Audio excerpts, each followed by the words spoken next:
Il est tout juste 19h30 heure d'Alger. Vous regardez Al 24 News. Merci de nous rejoindre pour cette nouvelle édition 100% africaine.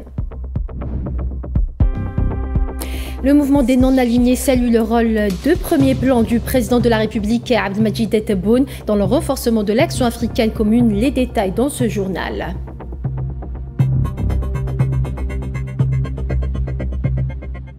Ahmed Attaf à Kampala des entretiens bilatéraux avec plusieurs ministres des Affaires étrangères de pays frères et amis en marge des travaux de la 19e réunion ministérielle du mouvement des non-alignés. Le point dans ce journal.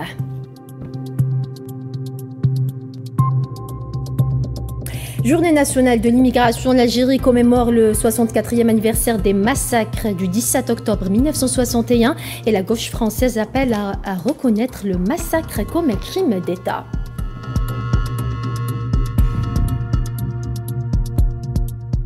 Et au Maroc, le mouvement Gen Z 212 n'a pas dit son dernier mot. Plusieurs appels à reprendre la rue ont été relayés par le mouvement. Les détails dans ce journal.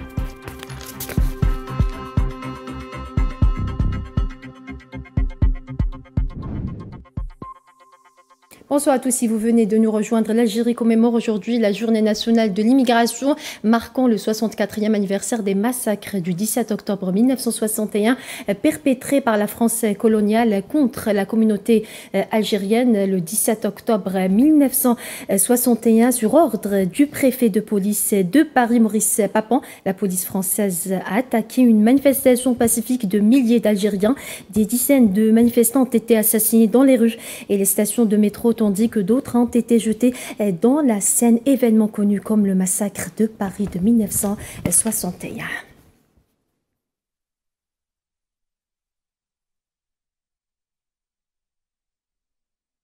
Un groupe de députés français mené par Idir Boumerdit et des membres de la France insoumise a déposé une proposition de résolution demandant à l'État français de reconnaître le massacre du 17 octobre 1961 à Paris comme un crime d'État. Le texte appelle aussi à l'inscription de cette date dans le calendrier républicain comme journée de commémoration officielle des victimes.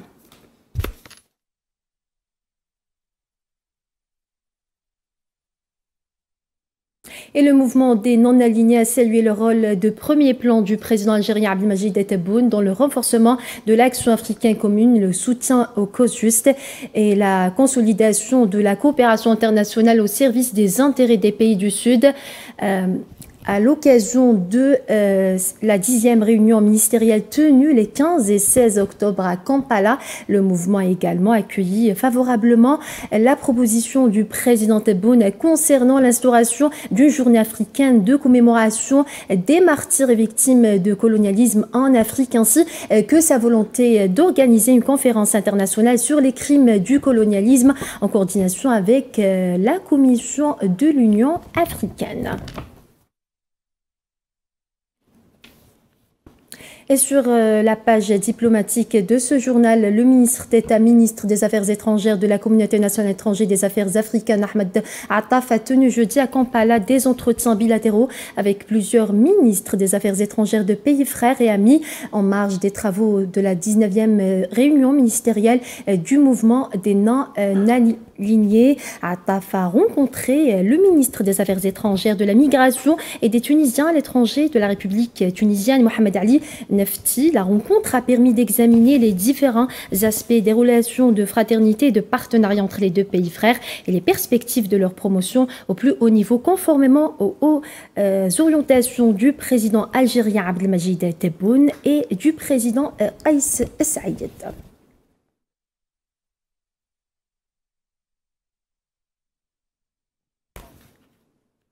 Par ailleurs, Ahmed Attaf s'est entretenu avec le ministre serbe des Affaires étrangères, Marko Đurić, sur les moyens à même de raffermir les relations d'amitié et de coopération entre les deux pays, notamment dans les domaines économiques.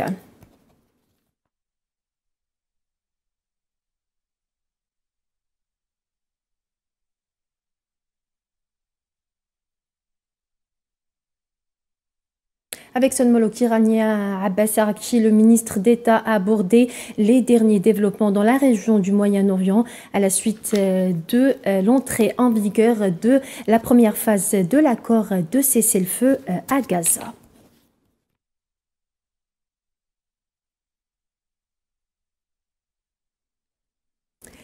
Et ces entretiens avec le ministre cubain des Affaires étrangères Bruno Rodriguez Parilla ont été l'occasion d'évoquer les relations d'amitié historiques unissant les deux pays et de réaffirmer leurs engagements à poursuivre la promotion du mouvement des non-alignés et à conforter son rôle au service des intérêts communs des pays du Sud.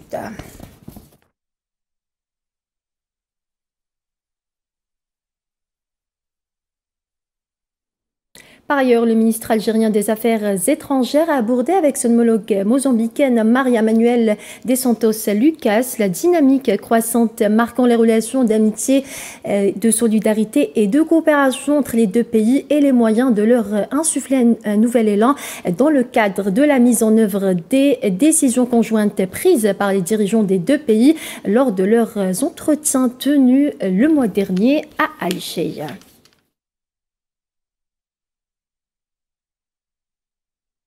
Dans le dossier sahraoui, la 4e commission de l'Assemblée générale des Nations unies chargée des questions politiques spéciales et de la décolonisation a adopté lors de sa 80e session une résolution réaffirmant le cadre juridique de la question du Sahara occidental en tant que question de décolonisation ainsi que la responsabilité des Nations unies envers le peuple sahraoui.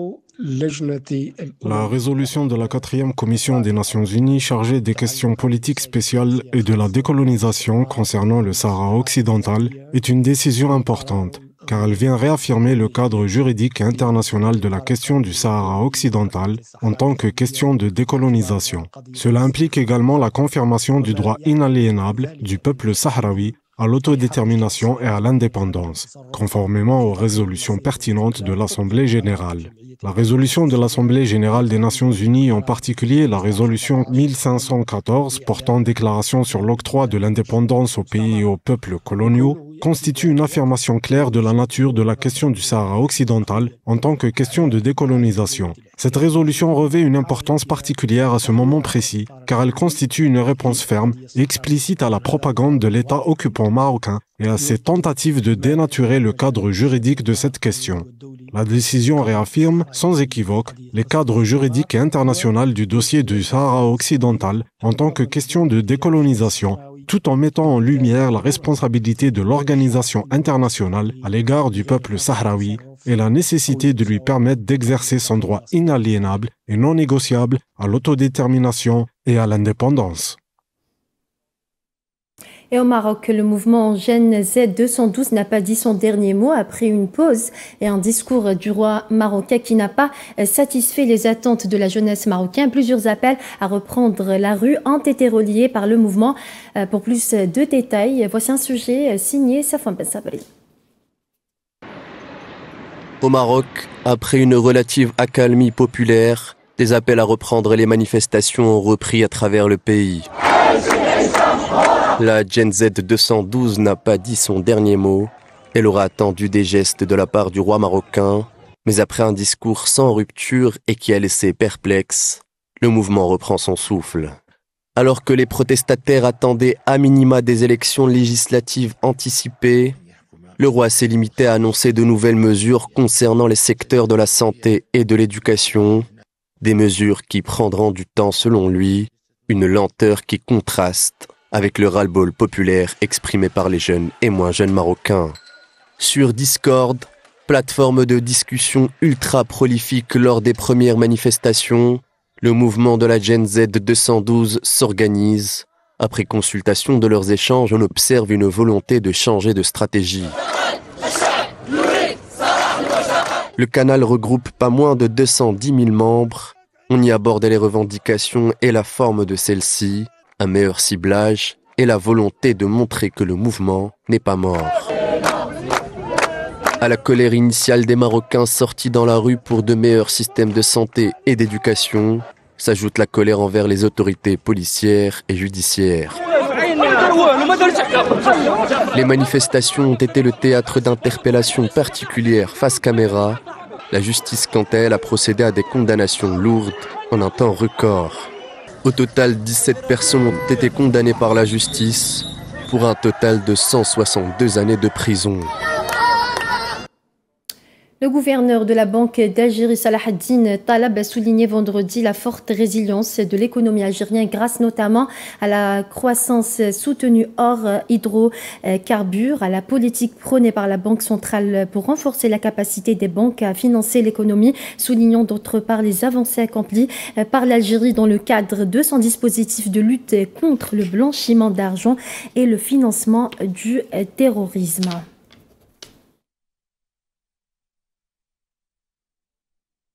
Direction ce soir la Tunisie à présent où le président tunisien Kais Saïed a déclaré que le peuple tunisien restera un rempart solide contre quiconque tenterait de porter atteinte à l'État. Cette déclaration a été faite lors de son discours prononcé à l'occasion de la commémoration du 62e anniversaire de la fête de l'évacuation organisée au cimetière des Martyrs à Bizerte.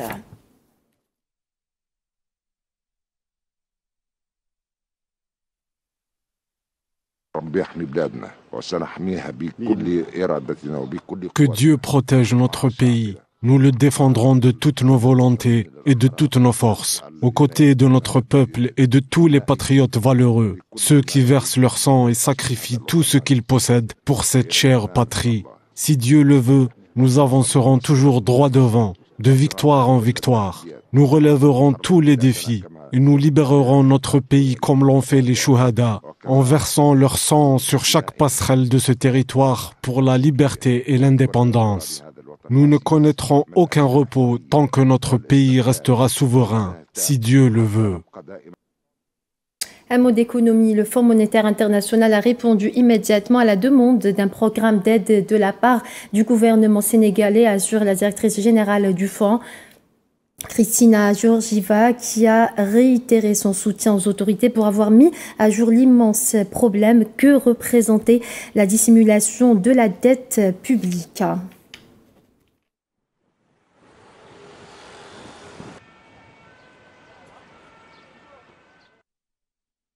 Alors, d'une session du comité spécial de l'ONU sur la décolonisation, le représentant congolais appelé à garantir les droits des peuples à l'autodétermination, y compris le peuple sahraoui, exprimant la préoccupation de la communauté internationale face à la poursuite du conflit au Sahara occidental.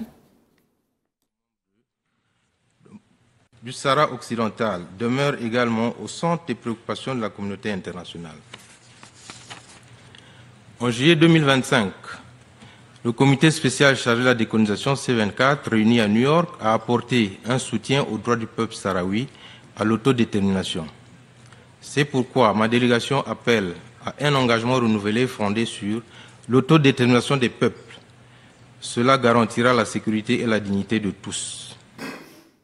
Pour sa part, l'Éthiopie a appelé à intensifier les efforts pour trouver une solution permanente à la question du Sahara, conformément aux résolutions pertinentes de l'ONU. Mr. Chairman, as they continue to face range of problems from climate change. À Madagascar, un tournant politique majeur, le pays vient de passer sous la direction d'un président issu de l'armée après des semaines de tension et d'incertitude, une prise de pouvoir. Donc les manifestants sont entre espoir et incertitude. On fait le point avec Imen Marat. Aujourd'hui, à Antananarivo, un nouveau chapitre politique s'ouvre. Le colonel Michel Randrianirina a prêté serment comme chef de l'État ce vendredi 17 octobre, lors d'une cérémonie organisée à la Haute Cour constitutionnelle. Le jour d'aujourd'hui marque un tournant historique pour notre pays, avec un peuple en effervescence, mu par la volonté du changement et par l'amour profond de sa patrie. Nous ouvrons avec allégresse un nouveau chapitre de la vie nationale. La Haute Cour avait validé la vacance du pouvoir constatée après le départ du président Andry Rajoelina. Les autorités militaires indiquent vouloir conduire une période transitoire afin de rétablir la stabilité et préparer les conditions d'un retour à l'ordre constitutionnel. Sur le plan national, la situation reste contrastée. Une partie de la population y voit l'espoir d'un renouveau face à l'augmentation du pouvoir d'achat et au taux du chômage croissant. D'autres expriment leur inquiétude face à l'incertitude politique et demandent des garanties sur la durée et la nature de la transition. Les nouvelles autorités annoncent l'ouverture d'un dialogue national pour apaiser les tensions. Nous nous engageons à une rupture avec le passé. Notre mission principale est de réformer en profondeur les systèmes administratifs, socio-économiques et politiques de gouvernance du pays. Cette refondation, tant attendue du peuple, se déroulera sous notre pilotage et coordination. Sur la scène internationale, les réactions sont prudentes et pressantes. L'Union africaine et les Nations unies appellent à la mise en place rapide d'un calendrier de transition crédible et à la préservation des droits civils. Les partenaires financiers et investisseurs attendent des garanties de stabilité avant de réengager leur soutien. Pour les autorités militaires, les défis sont doubles. Rétablir la confiance auprès de la population et rassurer la communauté internationale sur l'engagement à préparer des élections inclusives. Madagascar entre dans une période décisive entre attentes populaires, responsabilité des nouvelles autorités et pression diplomatique. L'île cherche une voie vers une transition apaisée et durable. Et le secrétaire général des Nations Unies, Antonio Guterres, a condamné le changement illégal de gouvernement à Madagascar à la suite de la prise du pouvoir par les militaires, appelant au retour à l'ordre constitutionnel et à l'état de droit. Le secrétaire général condamne le changement anticonstitutionnel de gouvernement à Madagascar et appelle au retour à l'ordre constitutionnel et à l'état de droit. Il prend note de la décision du Comité de paix et de sécurité de l'Union africaine de suspendre immédiatement la participation du pays à toutes les activités de l'Union africaine, de ses organes et institutions jusqu'au rétablissement de l'ordre constitutionnel dans le pays. Le secrétaire général encourage toutes les parties prenantes malgaches, y compris la jeunesse, à œuvrer ensemble pour s'attaquer aux causes profondes de l'instabilité à Madagascar. Il réitère la disponibilité des Nations Unies à soutenir les efforts nationaux visant à atteindre cet objectif en collaboration avec l'Union africaine, la communauté de développement de l'Afrique australe et d'autres partenaires internationaux. Au Cameroun, le dépouillement général des votes de l'élection présidentielle du 12 octobre a débuté vendredi au Conseil constitutionnel. Selon le code électoral, cette commission dispose de 5 jours pour compiler les procès-verbaux issus de 58 commissions départementales du pays avant la transmission de leurs copies au Conseil constitutionnel. Les résultats du scrutin seront proclamés d'ici 27 octobre.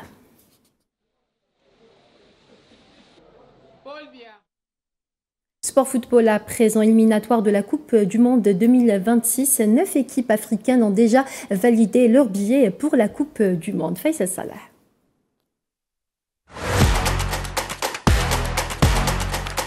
La 23e édition de la Coupe du Monde se tiendra du 11 juin au 19 juillet 2026. Cette édition américaine réunira pour la première fois 48 équipes qui disputeront le trophée mondial. Sur le continent africain, 9 sélections ont validé leur billet, tandis que 4 autres disputeront les play-offs afin de se qualifier pour le barrage intercontinental.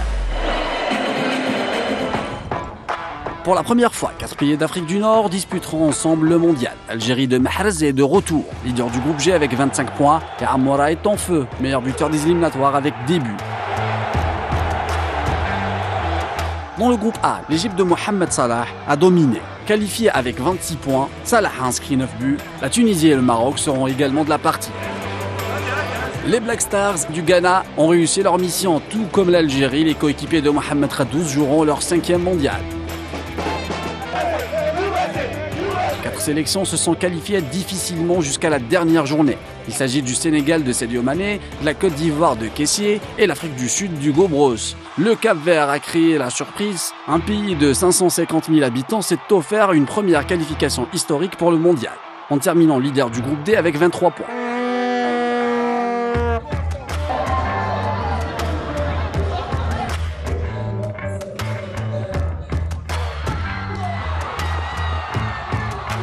Les 4 meilleurs deuxièmes des 9 groupes sont le Gabon d'Aubameyang, le Congo de Mbemba, le Cameroun d'Onana et le Nigeria de Osimhen.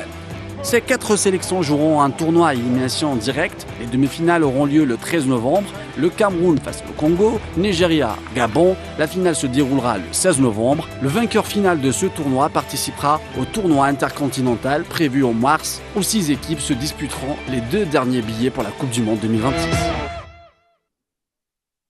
Et un mot de culture avant de clôturer ce journal. Le théâtre guinéen était à l'honneur sur la scène du Théâtre national algérien. Le duo d'artistes a présenté Juste Savoir, une œuvre émouvante qui aborde la réconciliation entre un père et son fils dans le cadre de la 14e édition du Festival international du théâtre à Béjaïa où l'Afrique est l'invité d'honneur. C'est un sujet signé Flahleili.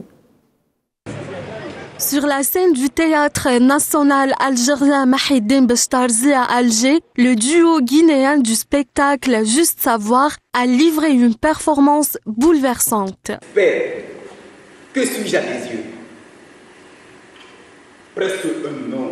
Une pièce qui raconte la réconciliation entre un père et son fils à travers la parole, le silence et la prière. Le message peut-être qu'on veut lancer, c'est déjà le pardon, et à part ça, mais aussi exposer un fait, un problème ici qui gangrène notre société. Je trouve que c'est un message de réconciliation, de retrouvailles, d'amour, de paix. Invité dans le cadre du Festival international du théâtre de Béjaïa, qui se clôture demain vendredi 17 octobre, les comédiens voient dans leur présence en Algérie un véritable échange culturel. Moi, sincèrement, je suis très content quand même de venir, d'effectuer le déplacement de la Guinée jusqu'en Algérie. Déjà, c'est la première fois de découvrir cette ville. Et venir représenter mon pays à ce genre de festival, moi, ce n'est qu'une fierté pour moi. C'est un pays avec plein de richesses.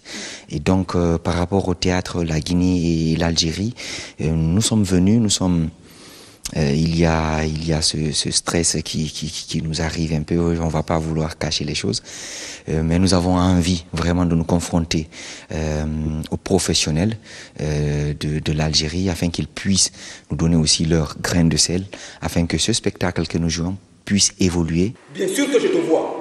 Juste Savoir, une création contemporaine guinéenne qui fait dialoguer les générations et les peuples sous le signe du pardon et d'humanité. Excuse-moi. Et c'est ainsi que s'achève cette édition africaine. Merci à vous de votre fidélité. Excellente suite des programmes sur A24 News.